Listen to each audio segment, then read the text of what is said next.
जय भीम। बैठिए, पहले बैठिए।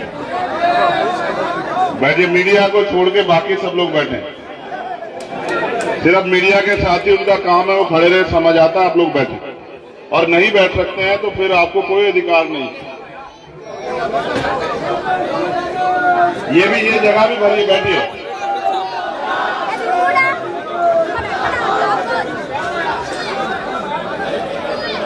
आप भी बैठिए। ये जो साथी हमारे खड़े, बैठिए कृपया। आप भी बैठो भाई,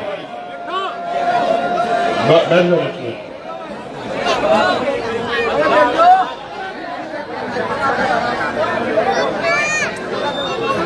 बैठो।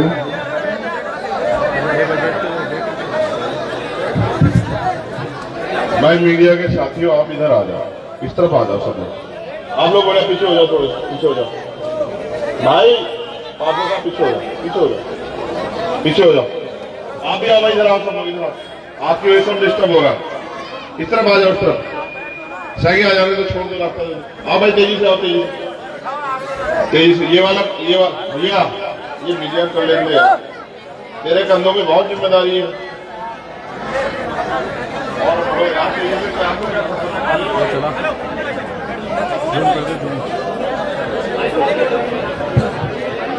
जय भीम। नवलगढ़ की ये ऐतिहासिक धरती, यहां उपस्थित बहुजन समाज के सभी सम्मानित लोगों, हमारी छोटी छोटी बच्चियों, बहनों, माओ, नौजवान साथियों और मेरे परिवार के सभी बड़ों, मुझे आने में देरी हुई, इसके लिए मुझे खेद है। मैं माफी चाहता हूं आपसे। भाई इनको बच्चों को आने दे दो। हमारे यहाँ तो यही सिखाया कि बहन बेटियों को सम्मान दिया करते हैं। आप लोग भी सीख लो, काम आएगा आप लोगों के सबके। बेटा ऊपर आ जाओ जल्दी, तेजी से आ जाओ बेटा, तेजी से आ जाओ। वहां से खाली कर दो।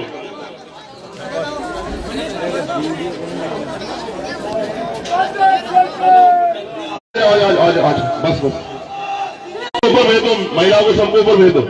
आ जाएंगे। रास्ता दो भैया, फोटो पर साइड हो जाए। तुम्हें पता है 1-1 मिनट कीमती है। बेटा जल्दी आओ, सत्यनारायण ऊपर चलो बेटा, ऊपर चलो। बैठो, आओ जल्दी आओ। तेज स्पीड पकड़ो, बैठो। अपने अधिकार लेना सीखो, कोई नहीं देगा मांगने से।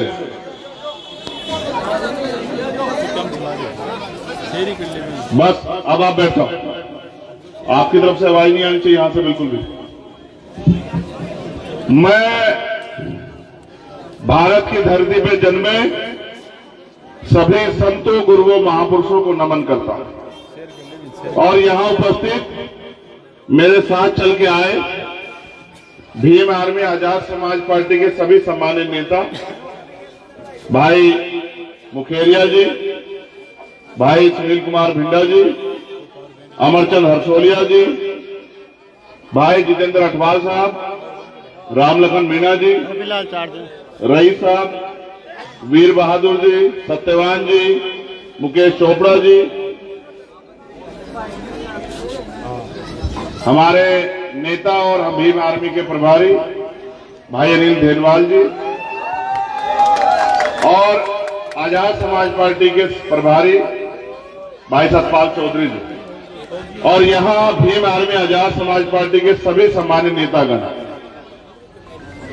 मुझे 9 दिन हो गए राजस्थान में। मैं ये कहूं, बच्चे पता नहीं तुम लोग क्यों लापरवाह हो और तुम्हें लगता है तुम्हारा राज आ जाएगा।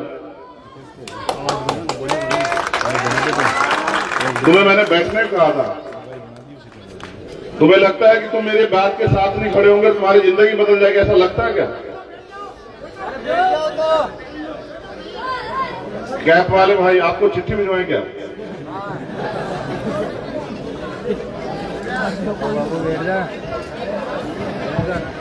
नौ दिन एक लंबा समय होता है, 9 दिन। और इन 9 दिन से पहले मैं राजस्थान को शायद वैसे नहीं जानता था। मुझे पता था कि हजारों मील दूर मैं आता हूं यहां, ये सच कि मैं समय समय पे आता हूं। जब भी यहां जुड़ जाती है, अन्याय अत्याचार होता है, कमजोरों पे मैं आता हूं अपनी जिम्मेदारी अदा करने के लिए, आपका बेटा भाई होने के, इस समाज का जागरूक व्यक्ति होने के नाते। लेकिन इस बार जो 9 महीने मैंने देखा, 9 दिन में मैंने देखा राजस्थान को, गरीबी, बेबसी, लाचारी, उदासी, नाउम्मीदी, चेहरों पे निराशा, मगर कहीं ना कहीं मैंने ये भी देखा एक उम्मीद, एक विश्वास, एक अपनापन, एक प्यार, एक ऐसा रिश्ता जिसका कोई नाम नहीं, क्योंकि हम रिश्तों में उनको जानते हैं जो हमारे साथ जन्म लेते हैं, हमारे जहां हम रहते हैं उस घर का हिस्सा होते हैं, या फिर जिनसे हम बाद में जुड़ते हैं। लेकिन मैंने जो राजस्थान में देखा वो एक ऐसा रिश्ता है जिसके लिए मेरे पास शब्द नहीं है। 4-4 घंटे, 6-6 घंटे हमारी बहनें धूप में खड़ी हैं, हमारी माएं सड़क पे इंतजार कर रही हैं, हमारी बच्चियां भूखी प्यासी इंतजार कर रही हैं, और मेरे आने के बाद जो उत्साह उनमें देखने को मिलता है, मुझे नहीं पता कि उनको मुझसे क्या उम्मीदें होंगी, भीम आर्मी से क्या उम्मीदें होंगी, आजाद समाज पार्टी से क्या उम्मीदें होंगी, लेकिन मुझे जरूर पता है कि कुछ तो है जो 8 घंटे के बाद भी इंतजार करने पे लोग जाते नहीं। कुछ तो है कि रात चाकसू में 1 बजे हजारों की संख्या पे लोग चौराहे पे इंतजार कर रहे थे। मैंने कल उनसे कहा कि यहां की दूसरी पार्टियों के लोग ये कहते हैं, आरोप लगाने के लिए कोई कहता है कि ये दूसरी पार्टियों के लोग हैं, कोई कहता है गैर जिम्मेदार लोग हैं, लेकिन रात जब मैंने 1 बजे उनको खड़े देखा इस उम्मीद के साथ कि मैं वहां आऊंगा, तो मेरे मन में जिज्ञासा पैदा हुई और मुझे जवाब मिला कि ना ये गैर जिम्मेदार है और ना ये किसी पार्टी के हैं, क्योंकि अगर पार्टी के भी होते तो 2-1 घंटे इंतजार कर लेते। जो लोग तमाशा देखने आते हैं वो तमाशा देख के चले जाते हैं। अगर ये गैर जिम्मेदार होते तो 8 घंटे देरी हो चुकी, रात के 1 बजे घर में पड़ के सोते कि भाई ठीक है, नहीं आए, उनकी गलती, हम क्या करें। लेकिन जो जवानों में जो मैंने विश्वास देखा, और हमारी माएं बहनें भी थी 1 बजे, आप नहीं जान पाओगे मुझे कितनी हिम्मत मिली। और मुझे ही नहीं, भीम आर्मी आजाद समाज पार्टी के एक नेता कार्यकर्ता को हिम्मत मिली। जब आप जालोर में लाखों की संख्या में इकट्ठा होते हैं, जब आप भीलवाड़ा में पूरी सड़कें जाम कर देते हैं, जब आप दौसा में, अलवर में, भरतपुर में, करौली में, सवाई माधोपुर में, गंगापुर सिटी में अपने संख्या बल से लोगों को रोक देते चलते हुए देखने के लिए कि कौन आ रहा है, कौन जा रहा है, तो एहसास होता है कि विचार में कितनी शक्ति। आप घर परिवार चला रहे हैं, आप बेवकूफ लोग नहीं हैं, आप अपने परिवारों को आगे बढ़ा रहे हैं, आप बेहतर जानते हैं देश दुनिया में क्या चल रहा है। लेकिन मुझे आपसे कहना, आज अगर ये सम्मान का जीवन मिला, मगर ये धरती बड़ी मजबूत है, मैं इसको नतमस्तक करता हूं, क्योंकि मुझे बताया गया कि ये जो डॉक्टर बाबा साहब अम्बेडकर की स्टैचू लगी हुई है, इसका उद्घाटन जो है, इसका अनावरण माननीय काशीराम साहब ने किया।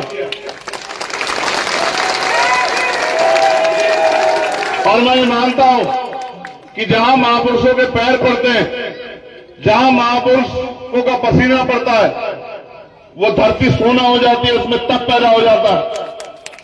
तो मैं धन्यवाद दूंगा नवलगढ़ के लोगों का जो आज यहां उपस्थित है, या जो एक लंबी यात्रा पैदल हमारे साथ करके आए।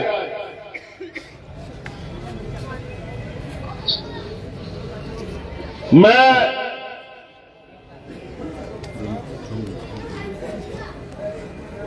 जब हमने यात्रा शुरू की सिद्धार्थनगर उत्तर प्रदेश से, सिद्धार्थनगर उत्तर प्रदेश वो धरती है जहां भगवान बुद्ध जन्मे, नेपाल बॉर्डर कपिलवस्तु लुम्बिनी। जब हमने शुरू की तो इस उम्मीद से की, क्योंकि हम एक पढ़े लिखे लोग इतिहास को जानते हैं और इतिहास ये गवाही देता है कि अगर आज जो कुछ अधिकार हमारे पास है, ये अधिकार हमें मांगने से, रोने से, चिल्लाने से, घर में दुख के रहने से या हमारी दुख तकलीफें देख के किसने हमें नहीं दिए। इसके लिए और आज जहां हम लोग खड़े हैं, जो हाल हमारे हैं, इसके लिए हमारे महापुरुषों ने समय समय पे कुर्बानियां दी हैं। राष्ट्रपिता ज्योतिबा फूले से लेके छत्रपति साहू जी महाराज, डॉक्टर बाबा साहब अम्बेडकर और ऐसे सैकड़ों महापुरुष हुए, जिनमें माननीय काशीराम साहब को भी याद करते हैं, जिन्होंने अपना जीवन, अपनी सुख सुविधाएं और अपने बच्चे तक कुर्बान किए। और वो अपने लिए नहीं जिए, वो हमारे लिए जिए, अपनी आने वाली पीढ़ियों के लिए जिए। और एक एक मिनट उन्होंने हमारी तरक्की के लिए हमें अपने पैरों पर खड़ा करने के लिए लगाई। अगर उन्होंने अपना काम ना किया होता तो किसी ने हमारे आंसू देख के हमारी जिंदगी के लिए कोई परिवर्तन नहीं चुना होता। और इसका उदाहरण है कि भारत का इतिहास ये बात कहता है, और आजकल जब आपस में कोई चर्चा होती है तो टीवी में मैंने सुना कि बड़े जिम्मेदार लोग ये कहते हैं कि इस देश में जाति व्यवस्था बनाई गई, उससे पहले वर्ण व्यवस्था बनाई गई, ऊंच नीच बनाया गया, भेदभाव बनाया गया और लगभग 2000 सालों तक इस देश के बड़े तबके को, जिनको आज के संविधान की वजह से हम लोग SC ST OBC के रूप में जानते हैं, उसको तमाम अधिकारों से वंचित रखा गया। उससे भी आगे बढ़ के शिक्षा, जो जीवन में आपको अच्छा बुरा, छोटा बड़ा, गलत सही, तर्क वितर्क का ज्ञान देती है, उस शिक्षा से वंचित रखा गया। आर्थिक साधनों से वंचित रखा गया। जुल्म हुए, तन ढकने का अधिकार नहीं था महिलाओं के पास, सती प्रथा थी, विधवा विवाह नहीं होते थे, बाल विवाह होते थे और बहुत सारी कुरीतियां थी। वो सारी कुरीतियां धीरे धीरे खत्म हुई, लेकिन हर कुरीति को खत्म करने के लिए एक संघर्ष करना पड़ा। इसलिए मैंने आपसे कहा कि इतने जुर्म जाति के बाद भी आप किसी का दिल नहीं बसीजा कि आपको अधिकार दिया जाए, आपको स्वाभिमान सम्मान का जीवन दिया जाए। ये तो भला हो, मैं उस मां को, उस पिता को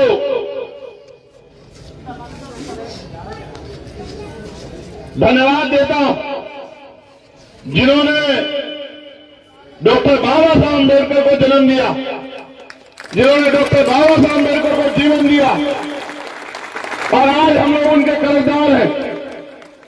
भले हम कुछ नहीं कहते रहे, लेकिन आप और मैं जानते हैं कि 14 अगस्त 1947 को हम लोग इस देश में गुलामों के गुलाम थे। 15 अगस्त 1947 को देश आजाद हुआ, लेकिन हमें अधिकार नहीं मिले। जिनके पास 14 अगस्त को जमीन नहीं थी, आजाद होने के बाद 15 अगस्त को उनके पास जमीन नहीं आई। जिनके पास उद्योग नहीं थे, उनके पास उद्योग नहीं आए। जिनके पास दुकानें नहीं थे, उनके पास दुकानें नहीं आई। जिनके पास नौकरी नहीं थी, उनके पास नौकरी नहीं आई। अगर इस देश में कमजोरों को, शोषितों को, किसानों को, महिलाओं को, मजदूरों को अगर बराबरी का अधिकार मिला तो वो मिला 26 जनवरी 1950 को, जब भारत का संविधान लागू हुआ। आज उस संविधान की वजह से आपके बच्चे डॉक्टर, इंजीनियर, आईएएस, आईपीएस बनते हैं। आज उस संविधान की वजह से आप पार्षद, सरपंच, जिला परिषद के मेंबर, विधायक और एमपी बनते हैं। आज उस संविधान की वजह से हम पे वोट का अधिकार है। मैं बहुत गैर जिम्मेदारी से नहीं, पूरी जिम्मेदारी से बात कह रहा हूं, पढ़ा लिखा वकील होने के नाते। आज भी छूत है राजस्थान में, मैंने देखा अपनी आंखों से।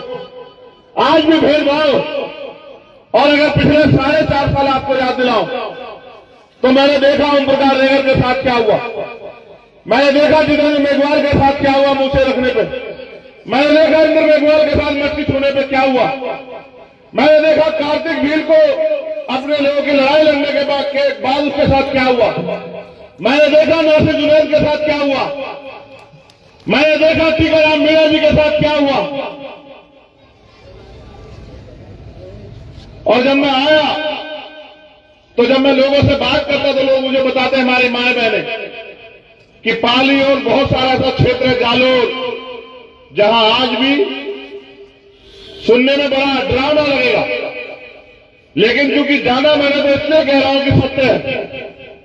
आज भी ऊंची जाते घर के आगे से हमारी महिलाएं चप्पल पहन के नहीं निकलती, हमारे लोग मोटरसाइकिलों पे, साइकिलों पे नहीं निकल सकते हैं। इस बात को जानने के बाद मुझे लगा कि देश तो आजाद हो गया, लेकिन राजस्थान का बहुत सारा हिस्सा अभी आजादी मांग रहा है। कैसी आजादी? सामाजिक आजादी, धार्मिक आजादी, आर्थिक आजादी। और भारतीय संविधान की एक प्रस्तावना कहती है कि जाति, धर्म, स्थान के आधार पर किसी के साथ भेदभाव नहीं हो सकता। इसलिए मैं मानता हूं और मेरा अनुभव यह कहता है कि इसके जिम्मेदार वो लोग नहीं है जो ये कर रहे हैं, इसके जिम्मेदार हम लोग हैं। हमारे बहुत ही सीनियर लोग यहां बैठे। बाबा साहब ने पूरी कॉन्स्टिट्यूशन असेंबली को सहमत किया कि वोट का अधिकार हर बालिग व्यक्ति को मिलना चाहिए, हर बालिग व्यक्ति को। कोई कहता था वोट का अधिकार उसको मिले जो धंधा सेठ हो, कोई कहता उसको मिले जो लगान देता हो, कोई कहता उसको मिले जो जमींदार हो, कोई कहता उसको मिले जो पढ़ा लिखा हो, कोई कहता उसको मिले जिससे उद्योग व्यापार हो। लेकिन बाबा साहब ने कहा कि फिर ये डेमोक्रेसी, लोकतंत्र नहीं होगा जब चंद लोग फैसला करेंगे इतने बड़े देश के, इतने बड़े समुदाय के, इतने लोगों का जिंदगी का। अगर लोकतंत्र लाना है तो हर व्यक्ति को जो सोच समझ सकता हो, जिसकी आयु 21 साल हो, उसको वोट का अधिकार मिलना चाहिए। और फिर क्योंकि बाबा साहब बैरिस्टर थे, पढ़े लिखे थे, उन्होंने तर्क की कसौटी पर सहमत किया कि भारत के हर एक बालिग व्यक्ति को वोट का अधिकार मिलेगा। सम्मानित लोगों, आज भारत में लोकतंत्र है। जब लोकतंत्र नहीं था तो राजतंत्र था। राजतंत्र में राज व्यवस्था कैसे बदली जाती थी? जैसे आज आप यहां बैठे, ऐसे ही एक राजा की सेना होती थी, दूसरी तरफ दूसरे राजा की सेना होती थी। महीनों महीनों युद्ध चलते थे, तलवारें, भाले, तोपें, बंदूकें चलती थी, संधियां होती थी, हजारों हजारों लोग मर जाते थे, जमीन रक्त रंजित हो जाती थी, तब राज बदलता था। लेकिन बाबा साहब अम्बेडकर ने आपके मुठे में ताकत दे दी, क्योंकि लोकतंत्र है। जिसका वोट होगा, लोकतंत्र का मतलब यह है जिसका वोट होगा उसका राज होगा। जिनकी संख्या ज्यादा होगी वो इकट्ठा होकर अपना राज ले आएंगे। और आप ये जान लो, अगर आपकी संख्या लाखों में क्यों ना हो और आपका व्यक्ति सदन में नहीं है, आपके पास राजनीतिक ताकत नहीं है, तो आपके एक मसले में चर्चा नहीं होगी। चाहे आप भूखे मरो, चाहे आपको इलाज ना मिले, अच्छी पढ़ाई ना मिले, चाहे आप पे जुर्म जातीय अन्याय अत्याचार हो, क्योंकि आवाज उनकी उठती है जिनका नेता होता है। आपने नवलगढ़ में क्या मजाक किया है? जिनके 500,000 वोट है उनका नेता है, और जिनके लाखों वोट हैं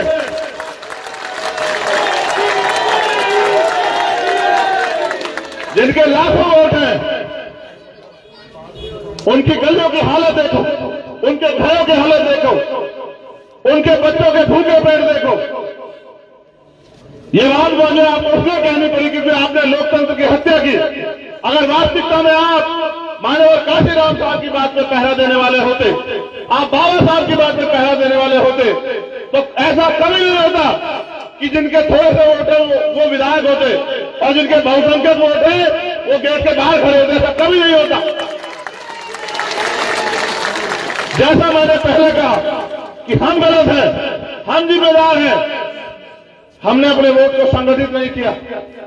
बाबा साहब हमें वर्ग बना के गए, अनुसूचित जाति, अनुसूचित जनजाति, अति पिछड़ा वर्ग, अल्पसंख्यक समाज, लेकिन हम कभी बने नहीं। हमने हमेशा ये सोचा कि हमें जो रूखा सूखा मिल रहा है हमें इसमें खुद रहना चाहिए। जबकि आप ये नहीं समझे कि बाबा साहब ने वोट का अधिकार आपको गुलामी की बेड़ियों में जकड़े रहने के लिए नहीं दिया। उन्होंने वोट का अधिकार दिलाने के साथ ये बात कही थी कि आज मैंने रानी का पेट चीर दिया, आज के बाद राजा बैलेट बॉक्स से तैयार होगा, आपकी वोट से तैयार होगा। आप मुझे अपने मन से बताओ, इस विधानसभा में बहुजन समाज के लोगों का वोट ज्यादा है या जिनका आज विधायक है उनका वोट ज्यादा? आप बताओ। जब आपका वोट ज्यादा तो विधायक किसका होना चाहिए बताओ? ये किसकी गलती है सर? अच्छा आप ये भी सुनो, आपने विधानसभा में चर्चा सुनी कि इंद्र मेघवाल के साथ अन्याय क्यों हुआ? सुनी आपने कभी? मूछे रखने पे जितेंद्र मेघवाल की हत्या कर दी गई, क्या आपने कभी कोई चर्चा सुनी? कार्तिक भील का परिवार 8 महीने में बैठा, क्या कभी आपने चर्चा सुनी? ओम प्रकाश रैगर ने उसके पिताजी को पीटा गया, वो थाने में रिपोर्ट लिखवाने गया, पुलिस ने भगा दिया और ये कह दिया उल्टा उसके खिलाफ मुकदमा लिख दिया, उसके पिता खिलाफ, उसके चाचा खिलाफ। वो गली गली घूमता रहा, फिर उसने सुसाइड कर लिया। इस उम्मीद के साथ मुझे पत्र लिखा, पत्र में लिखा उसने कि भाई चंद्रशेखर आप आना और मुझे न्याय दिलाना। 3 दिन तक उसकी लाश को लेकर हम लोग लड़ते रहे, रूपनगढ़ तहसील पे, हॉस्पिटल में बैठे रहे 4 दिन तक। सरकार के लोगों ने वादे किए, पुलिस ने वादे किए, और फिर वही जो सदियों से होता रहा, धोखा, झूठ, फरेब।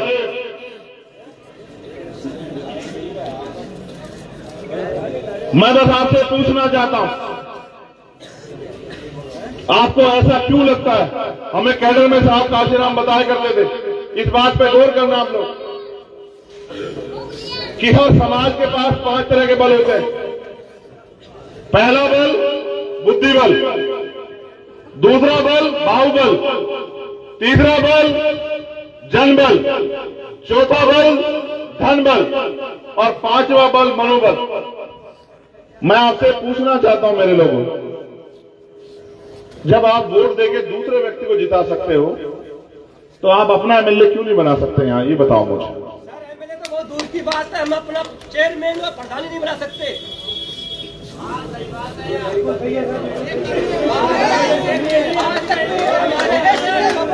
आज तक भी हमारे एससी के लोगों ने विधायक से सवाल नहीं किया कि जब से देश आजाद हुआ हमारे नवलगढ़ में हमारा प्रधान, हमारा चेयरमैन क्यों नहीं बनाया? क्यों नहीं बनाया? देखो, बिल्कुल सही बात, आपने बिल्कुल सही कहा कि हम यहाँ विधायक को छोड़ो, हम यहाँ चेयरमैन नहीं बना पाए, पार्षद नहीं बना, बिल्कुल सही बात। लेकिन ये भी बताओ मेरे भाई,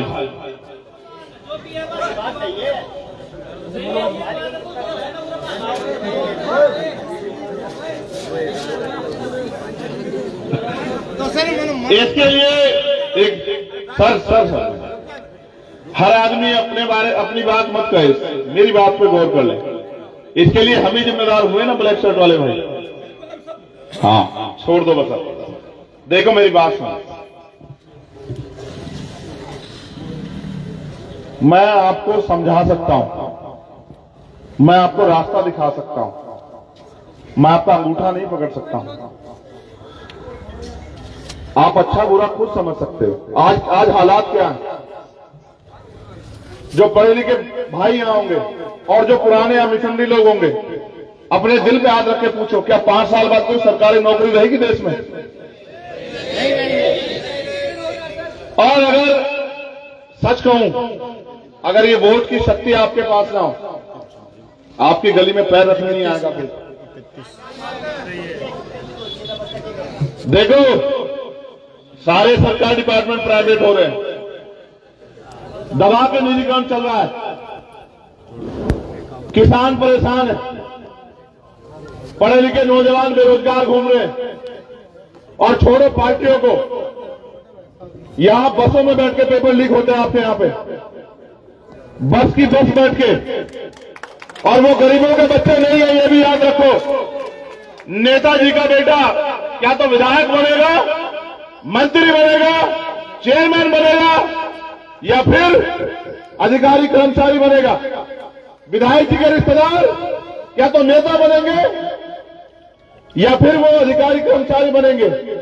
और आपके बच्चे वो पढ़ लिख के वो घर में इंतजार करेंगे कि कब कोई भर्ती निकले और हमारे हिस्से में कोई नौकरी आए।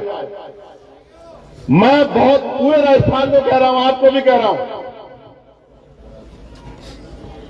आप अपनी समस्याओं का एक लिफाफा बना लो और वो लिफाफा आप मुझे दे दो। और मैं आपसे 10-20 साल नहीं मांग रहा हूं, फिर आप काम पे लग जाओ 2 महीने के लिए, जितना समय बाकी है, और फिर आप एक एक आदमी, जैसे आज मैं आपसे कह रहा हूं, एक आदमी रोज एक आदमी को तैयार करे कि भाई देखो, हमें बहुत दिन हो गए दूसरों को अवसर देते हुए, अब हमें अपनी ताकत बनानी है। क्योंकि जब हमारी ताकत नहीं होगी, साहब कहते थे जिनका नेता नहीं होता उनकी कोई बात नहीं होती। वो कहते जिनका दल नहीं होता उनके पास बल नहीं होता, जिनके पास बल नहीं होता उनकी समस्याओं का हल नहीं होता।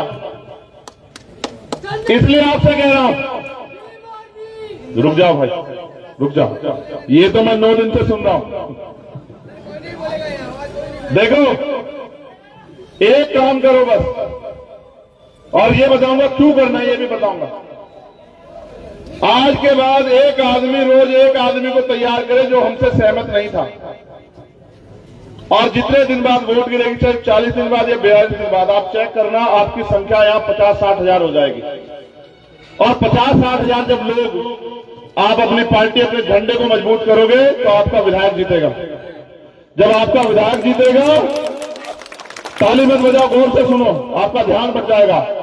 आज के हालात प्रदेश में ये है कि नेक टू नेक फाइट है। जिनके पास 4-5 एमएलए होंगे उन पे कुर्सी के 2 पावे होंगे। हम जिसको चाहेंगे वो कुर्सी बैठेगा, और हमें बहुत दिन हो गए इनको बिठाते, हम अपने लोगों को बिठाना चाहते हैं कुर्सी पे। अब हमारे लोग पीछे खड़े होकर तमाशा नहीं देखेंगे। जिसको बीजेपी को रोकना वो हमारे लोगों को ताकत दे, हमारे लोगों के साथ खड़े हो कि ये ठेका हम पे ही है। और छोड़ो, आप मुझे एक बात का जवाब दो, अगर ये दूसरी पार्टी इतनी अच्छी होती जिनकी आज सरकार है, हमारे लोग करते हैं कि अगर हमने इनका साथ लिया तो बीजेपी आएगी, आप मुझे बताओ, अगर ये इतने अच्छे होते तो बाबा साहब को अपने 4-4 बच्चे क्यों कुर्बान करने पड़ते? ये तो यही थे ना इस देश में, आप बताओ मुझे, तब इन्होंने आपको अधिकार क्यों नहीं दिए? बाबा साहब इन्हीं के राज में कितने अपमानित हुए, खून के आंसू हुए, और इनसे लड़ते रहे कि भाई जब आप देश की बात कर रहे तो मेरे लोगों के बारे में सोचो। इसलिए आपसे कह रहा हूं कि इन सब के होते हमें कुछ नहीं मिला। आज हम समझने लगे, जानने लगे, पढ़े लिखे हो गए, तो ये हमें रास्ता बता देंगे, उन्हें रोक दो। हम इनको रोकने में अपनी एनर्जी लगाएं या खुद को आगे बढ़ाने में अपनी एनर्जी लगाएं? आप बताओ। एक आदमी जब दरवाजा गेट पकड़ कर खड़ा रहेगा, किसी को अंदर नहीं जाने देना, किसी को बाहर नहीं जाने देना, वो मजबूत होगा। जो अपनी मंजिल का सफर तय करेगा वो मजबूत होगा। आप बताओ। इसलिए आपसे कहना चाहता हूं, खाली नारों से काम नहीं चलेगा। अपनी आने वाली पीढ़ियों के बारे में सोचो। ये जो बच्चे यहां दीवारों बैठे हैं, अपनी आने वाली नस्लों के बारे में सोचो और ये भी पूछो खुद से कि जो अधिकार हमें मिले हैं, अगर हमने अपनी आने वाली पीढ़ियों के लिए बचा के नहीं रखा तो आने वाली पीढ़ियां हमसे क्या सवाल करेंगी या नहीं करेंगी और हमारा स्वागत कैसे करेंगी। अगर कोई पिता अपनी संपत्ति को बेच दे, लुटा दे तो उसकी संतानें उसकी इज्जत नहीं करती है। बाबा साहब ने अपनी 4 बच्चों को कुर्बानियों से अधिकार हमें दिए थे और आज हम लोग उनके दिए गए अधिकार को नहीं बचा पा रहे। रोटी कपड़ा मकान आपको मिल जाएगा, लेकिन स्वाभिमान सम्मान का जीवन नहीं मिलेगा। अगर स्वाभिमान सम्मान का जीवन चाहिए तो उसके लिए कुर्बानी देनी पड़ेगी, कीमत चुकानी पड़ेगी। और जिस कौम में, जिस समाज में कुर्बानी देने का, कीमत चुकाने का जज्बा नहीं होता, वो समाज कभी आगे नहीं बढ़ता, ना स्वाभिमान सम्मान प्राप्त करता है। इसलिए आपसे कहना चाहता हूं, आज अपराध होने पर न्याय नहीं मिलता, जबकि न्याय जनहित अधिकार है। आज कोई बोलता है तो सरकारी मशीनरी का दुरुपयोग हो जाता है। सीबीआई, ईडी, इनकम टैक्स, केंद्र की सरकार खूब करती है। एनआईए, झूठे मुकदमे, जेल। और जब मेरे जैसे लोग इनसे नहीं डरते तो फिर ये गोली चलाते हैं। मेरा समय अच्छा है क्योंकि मेरे कंधों पर जिम्मेदारी, मेरी जान तो बच गई। जिस दिन मेरे ऊपर गोली चली उसी दिन मैंने तय कर लिया कि ये जीवन मुझे मिला है मेरे संतों, गुरुओं, महापुरुषों के आशीर्वाद से और मेरी मां बहनों के आशीर्वाद से। मैं एक एक मिनट समाज को जगाने में लगाऊंगा और जब तक समाज अपने पैरों पर नहीं खड़ा होता मैं रुकूंगा नहीं। इसलिए जैसे मेरा जख्म भरा, मैंने अपने साथियों में कहा कि तैयारी कर लो। ये लोकतांत्रिक देश, हम किसी के पिछड़कू नहीं बने, किसी के हाथ नहीं फैलाएंगे। आज हालात ये है, अगर बच्चों की शादी करानी हो तो उधार पैसे लेने पड़ेंगे, बच्चों को पढ़ाना हो तो उधार पैसे लेने पड़ेंगे, इलाज कराना हो तो साहूकार से उधार पैसे लेने पड़ेंगे।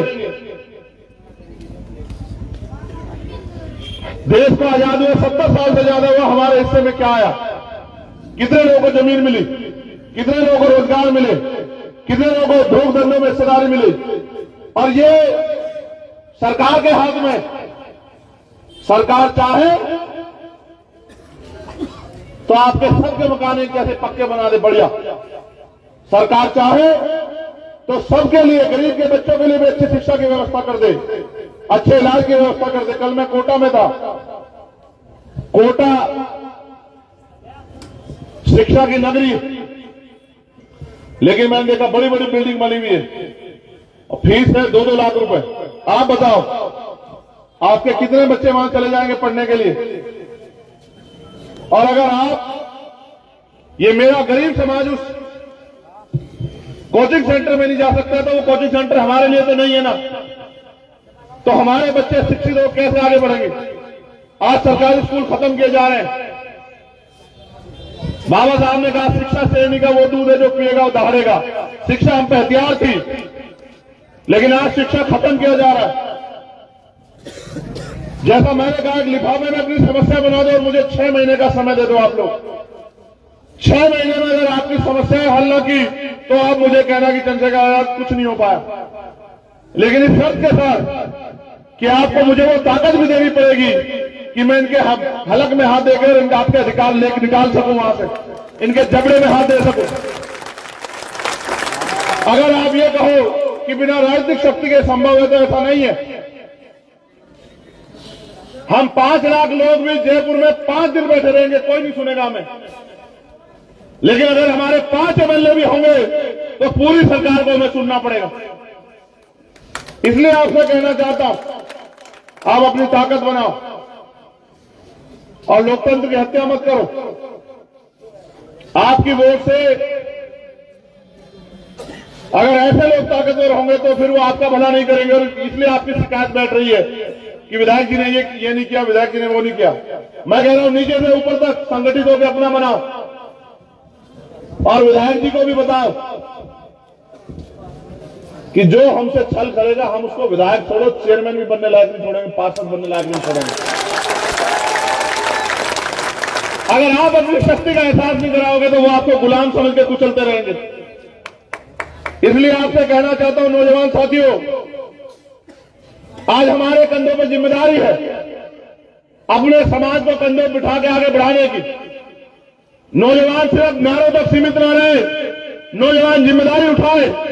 जैसे वो अपने परिवार की जिम्मेदारी उठा रहे, समाज की भी जिम्मेदारी उठाए, अपने प्रदेश और देश की जिम्मेदारी उठाए और जिम्मेदारी उठाए बाबा साहब अम्बेडकर के संविधान की रक्षा की, उसको लागू कराने की। क्योंकि जिस दिन भारतीय संविधान पूर्ण रूप से लागू होगा उस दिन भारत सोने की चिड़िया बनेगा, उस दिन भारत सम्राट अशोक के सपनों का भारत बनेगा, उस दिन अम्बेडकरवाद का राज आएगा। अभी अभी बिहार में जातिगत जनगणना हुई, आपने ध्यान दिया, उसके आंकड़े जारी हुए और आंकड़े कहते हैं कि 90% आबादी बिहार में बहुजन समाज की है। दलित, पिछड़े, आदिवासी, मुसलमान, जैन, सिख, बौद्ध, पारसी, ईसाई, और आप राजस्थान में करा लो। अगर 90% नहीं निकली तो मुझे कहना, लेकिन ये 90% लोग, अगर इनका राज नहीं आ रहा तो उनका मनोबल गिरा हुआ है, इनको लगता है ये नहीं कर सकते।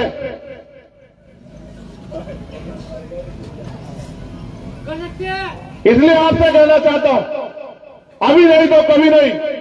आज स्थिति करो और मरो की है, आगे बढ़ो, ताकत बनाओ, संगठित हो, लोगों को जागरूक करने का काम करो और अपने अधिकार छीन के ले लो। कोई आपको मांगने से कुछ नहीं देगा और अगर आपने कर लिया तो आपकी तरक्की को राजस्थान में कोई रोक नहीं सकता है। और जो सामंतवाद का घर राजस्थान बना हुआ है, इस सामंतवाद की जड़ें उखड़ जाएंगी 2023 में ही, अगर आपने अपनी ताकत बना ली। क्योंकि ये हमारी वोट पे ताकत में आ गए और हमारे लोगों का शोषण कर रहे हैं। इसलिए मैं धन्यवाद दूंगा भाई अनिल जी का, जो हमारे नेता हैं और बहुत लंबे समय से यहां काम कर रहे हैं, जिन्होंने गली गली जाकर लोगों को जगाने का काम किया। उनकी पूरी टीम का धन्यवाद करूंगा। उन्होंने अपना कैरियर छोड़ के, अपनी नौकरी छोड़ के वो नौकरी करते थे, उन्होंने वो इस मूवमेंट का हिस्सा बने क्योंकि उनके मन में समाज के दर्द है। और मैं मानता हूं अगर आपने ऐसे नौजवान को मौका दिया तो मैं लिख कर देता हूं कि आपका हाथ नहीं खोलेगा किसी के सामने। और आप ये जानते हैं कि हम ये कर सकते हैं। ये हमारे बाएं हाथ का खेल है, हमारे अंगूठे का खेल है।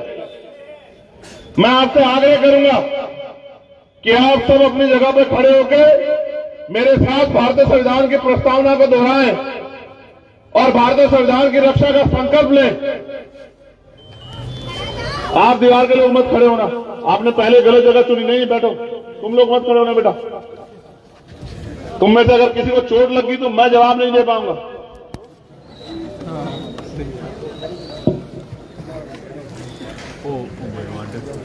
हम भारत के लोग भारत को एक संपूर्ण, प्रभुत्व संपन्न, समाजवादी, पंथ निरपेक्ष, लोकतंत्रात्मक गणराज्य बनाने के लिए तथा उसके समस्त नागरिकों को सामाजिक, आर्थिक और राजनीतिक न्याय, विचार, अभिव्यक्ति, विश्वास, धर्म और उपासना की स्वतंत्रता, प्रतिष्ठा और अवसर की समता प्राप्त कराने के लिए तथा उन सब में व्यक्ति की गरिमा और राष्ट्र की एकता और अखंडता सुनिश्चित करने वाली बंधुता बढ़ाने के लिए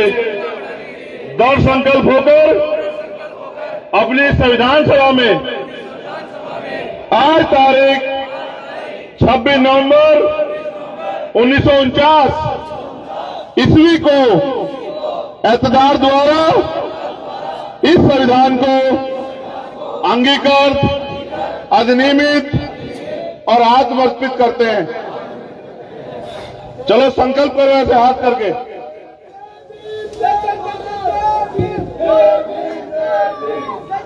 हम ये संकल्प लेते हैं कि भारतीय संविधान की रक्षा करेंगे, सुरक्षा करेंगे और भारतीय संविधान को पूर्ण रूप से लागू कराकर बाबा साहब डॉक्टर भीमराव अम्बेडकर के सपनों के भारत का निर्माण करेंगे।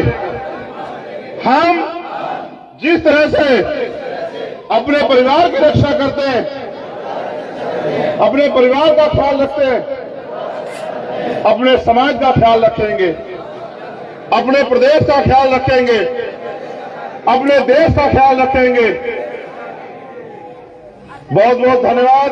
जय भीम, जय भारत।